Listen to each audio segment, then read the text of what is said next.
All right, what to do, y'all boys? Today we got the obsession with black men. Let's get straight into it. We ain't gonna waste our time. Y'all boys, like, subscribe, and comment. Here we go. 6'7", 313, extremely long arms, This nigga big as underclassman, still fuck. 20 years old.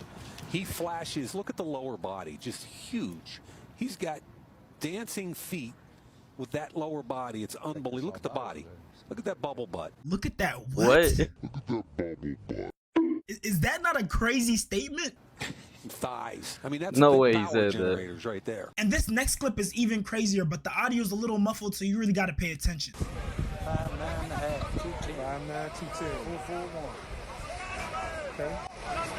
9 and 3 inch head. 8.5 inch.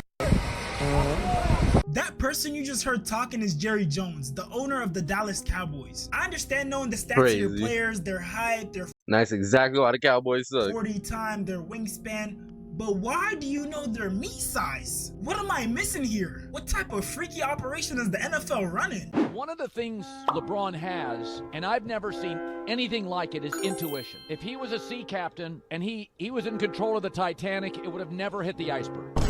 I've never seen a guy that can see problems before they happen. That gotta be the most dick sucking thing to say, bro.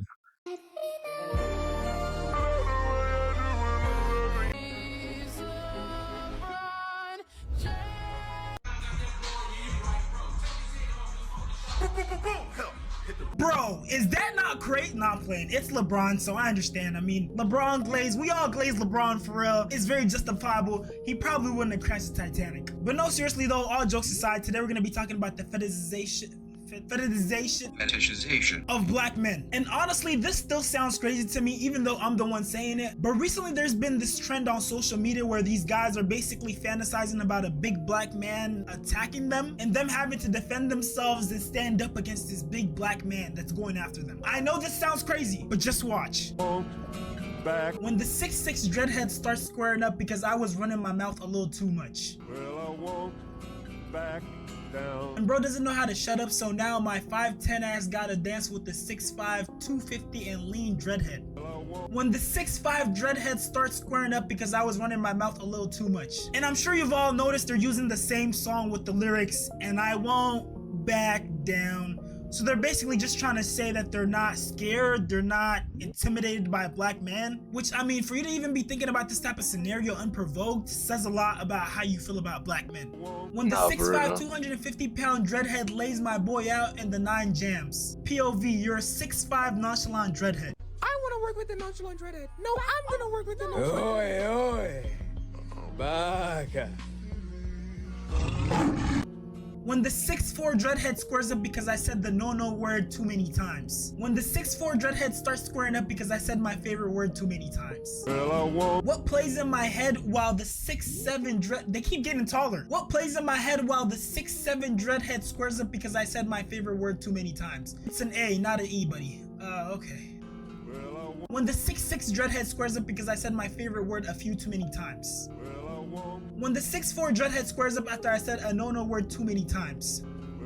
When the 6'4" dreadhead starts gripping his waistband after I use my favorite word too many times. So we got some people just being racist because why are you using the N-word to begin with?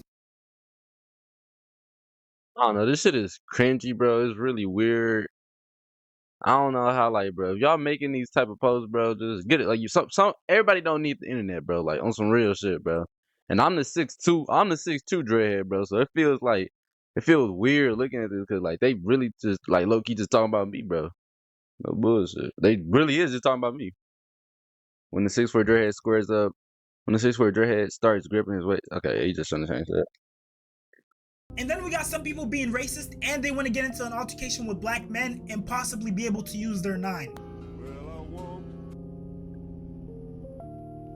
And then our final destination is them turning into the 6'5" nonchalant dreadhead. I want to work with the nonchalant dreadhead. No, I'm going to work with the nonchalant Oi, oi. I want to work with the nonchalant dreadhead. No, I'm going to work with the This is nonchalant cringy, bro. Oi.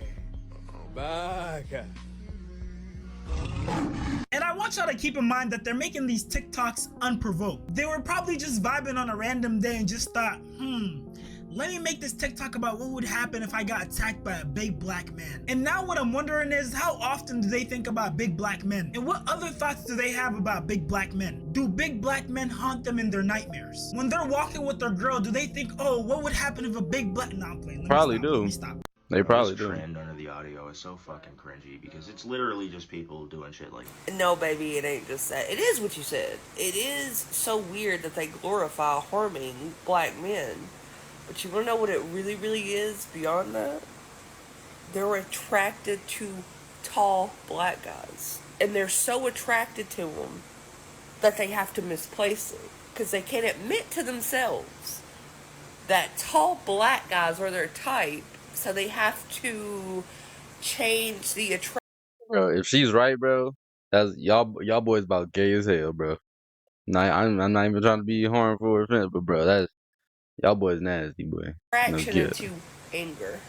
Y'all better not be attracted to me, nigga. No cap. Now, I don't know if that's the whole truth, but I definitely feel like there might be some truth to that. Because I honestly can't wrap my mind around why this trend would come about unprovoked. Like, what caused you to sit there and just think to come up with this trend and be thinking about black men that much? Brief intermission, I'm trying to get to live. Say this is just an admiration for black men, but it isn't, because you see, having a fetish isn't the same as being attracted to someone. Attraction is normal. Someone might be beautiful, or they might have a trait that you admire and you're attracted to it. But see, it becomes a fetish when you reduce someone to a stereotype. They're turning black men into a fantasy or an object rather than a whole, complex, complete human being. And I know some of you might be asking, what's the big issue here? You see, when you remove the humanity from someone, it becomes easier to do things like put in the Mandingo stereotype that used to be on black men. Black men were portrayed as these wild, lustful animals who just want to everything. And I know this might come off as a stretch to a bunch of people, but even things like the original King Kong movie might have possibly played into that stereotype,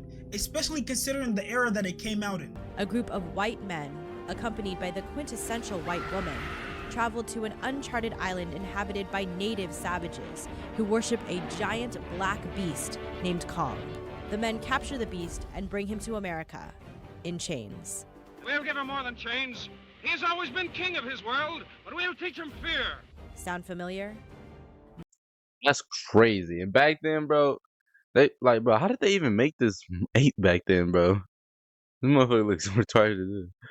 But bro, I'm not gonna lie, bro, that is so weird. It's crazy how like America was built upon this racism, bro, and just like, bro, you could definitely see how it aligns with what's been going on in history, bro. But this shit, I don't know, bro.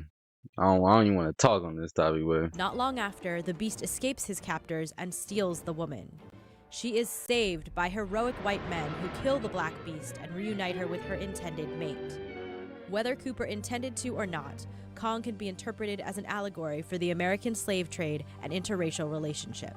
This the show was. And in modern times, the Mandingo stereotype has turned into the Tyrone stereotype. You know, this black alpha male who's just going around sleeping with people's wives and is super promiscuous. And one of the things that really played into these stereotypes and made them worse were adult films. They were literally playing out certain people's fantasies of a big black man, you know, taking advantage of a woman or being promiscuous, sleeping with someone's wife. Just some really sick stuff. This may be surprised, but if you ask me, white men probably fetishize black men's bodies the most. Although not always sexually from a space of gratification, but through this vicarious consumption of black men's bodies. We see it mostly to me in sports, but also in porn, in the arts, etc.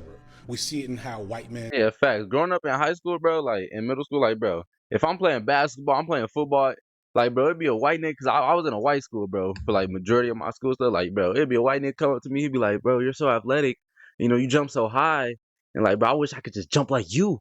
I'm like, dog, you don't get out my face? Like, bro, I don't, like, dog, get out my face with that shit.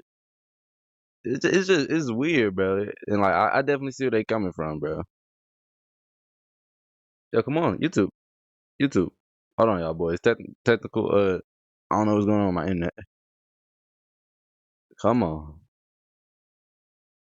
Oh my God, not in the middle of recording, bro. I don't know, bro. Hold on. I'm gonna edit all this out, y'all boys. I'm gonna edit all this out. Come on, YouTube. Come on. Stop playing. Why y'all boys playing right now? Y'all boys, make sure y'all like and subscribe, bro. Don't worry. I'm probably gonna edit all this out. I'm for sure gonna edit all this out. Best editor on YouTube, man.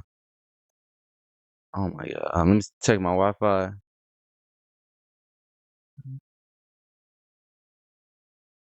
Okay.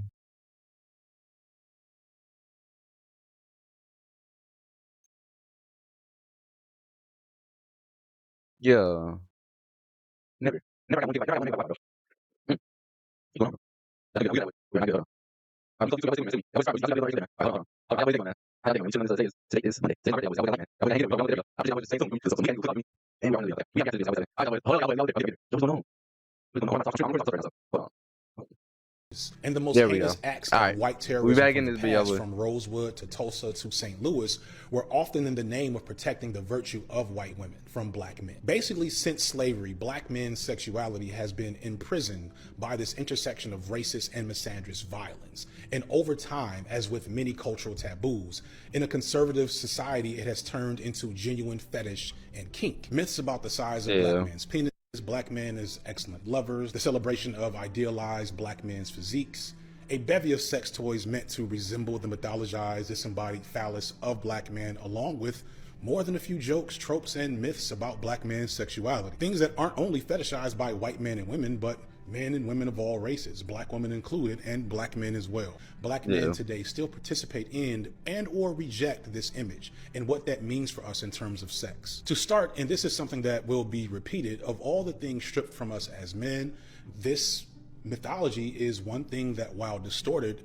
we still have some level of agency over, and in many ways it's a key component to some of us finding avenues for success and personal capital through our arts. And I know some people might be wondering, what's the issue here, bruh? It sounds like you're suffering from success. Well, the issue arises when everyone starts trying to fit you into a box. People start thinking that every single black man is supposed to be super tall, super muscular, and have a super huge you know what. And yes, those stereotypes aren't as harmful, but there's the other stereotypes of black men being super aggressive, violent, that also end up being paired with those stereotypes. And so when people believe one, they usually believe the other as well. And this doesn't just apply to black men, it also applies to black women. For example, for a very long time, a lot of people thought that the black woman is somehow much tougher than every other woman. They just assume Black woman much thicker though. Let's be real. Come that on. black women were less fragile, they're able to endure more, and that stereotype ended up growing to the point where it started affecting black women in health. Because certain doctors thought that black women were tougher, they would do things like give them less pain medication, or not give black women the same care they gave to non-black women. Black women are more likely to die or have complications during pregnancy or childbirth, so let's talk about it.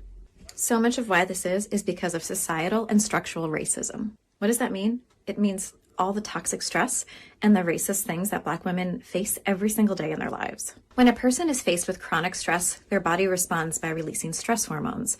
We know this. This is a medical fact. This is not open to interpretation. So imagine being a black woman constantly exposed to racism every single day. So where does that leave us? Black mothers are more likely to develop preeclampsia, diabetes, need to deliver by C-section, have babies that are born small, and much higher rates of preterm or premature birth. Trigger warning. The risk of a black woman dying in childbirth or shortly after is 3 times that of a white woman. Maternal mortality increased by 14% in 2020, and black women were disproportionately represented in those numbers. In 2019, 700... Bro, that is scary as fuck, bro. Because, bro, if you got a wife, bro, you trying to have a family, bro, and, you know, your woman black, bro, it's like, fuck, dog. Now I gotta worry about this percentage, bro. Why is this percentage even a thing, bro? Like, are the doctors not treating the black women as well in the you know, the birth surgery, bro, as white women, bro? And if so, bro, that is diabolical, bro. It gotta be stopped. 154 women died in childbirth. In 2022, it was 861. And though black women only make up 13% of the population, about a third of those women were black women. I hope you learned something from this video. And here's a little cheat sheet if you're ever wondering, am I appreciating or fetishizing? Would I still be interested in this person if they weren't black, Asian, Latin, or whichever POC you're interested in? Do I know anything about them besides what turns me on? Have I ever reduced their identity to a joke, emoji, or stereotype? If the answer to any of these questions is yes, then you might need to take a little time to reevaluate. If you made it this Alright, bro, that was a W video, bro. You know, I'm actually glad I watched this because, bro, I really don't be thinking about this stuff sometimes, bro. But yeah, obsession with a good-looking man. I mean, LeBron would say the Titanic. All right, bro. We done with these. I've noticed this too. I thought I was crazy. Same thing goes with rappers or even actors. Finally, someone talked about this. I'm saying, all right, bro. That's enough internet for me today. Thank y'all boys for sticking around. Thank y'all boys for getting through the part where you know, we was having some technical difficulties. I appreciate y'all boys. ATW Miami, bro. Today my birthday, bro. Y'all boys like, comment, bro. Turn this video up, bro. I appreciate y'all boys. We out this bit. They gotta thank God, baby. Can't you see that nigga blessing us? Flying through with the doors up. This a IA, not a Tesla.